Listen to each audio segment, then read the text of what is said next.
In this short video, we're going to take a look at numeric variables in Python and very briefly see how it handled it. So again, I'm using the idle interpreter, and I create an object which is going to be called num, and I give it the value of 3.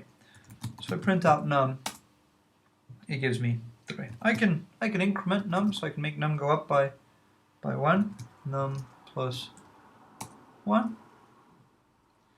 And if I now print num, I get 4. But I can also go, this is shorthand basically, so I'm saying I want to add to num and also make that equal to num, the value 1. We see that now num is 5. Note that I didn't use the print statement.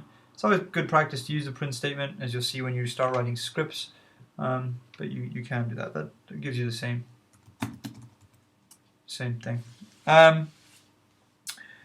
We can do similar things like this, so I can take away 2 from num. I can multiply num by 3. And finally, this is the syntax to raising to an exponent. I can take num and I can square it. So I had 5, taken 2 away from it, multiplied it by 3, and then raised it to the power of 2. And you get 81. Hopefully you should be able to work through and see that.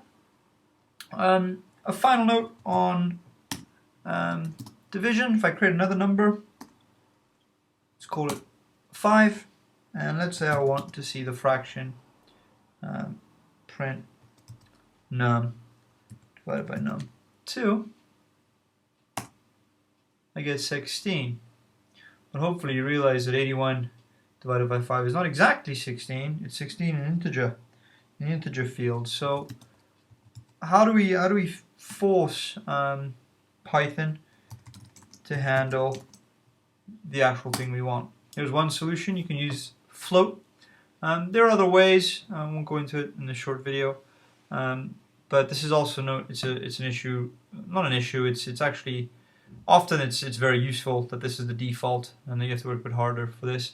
But it's only the case in Python 2.7, in Python 2. Sorry, not Python 3.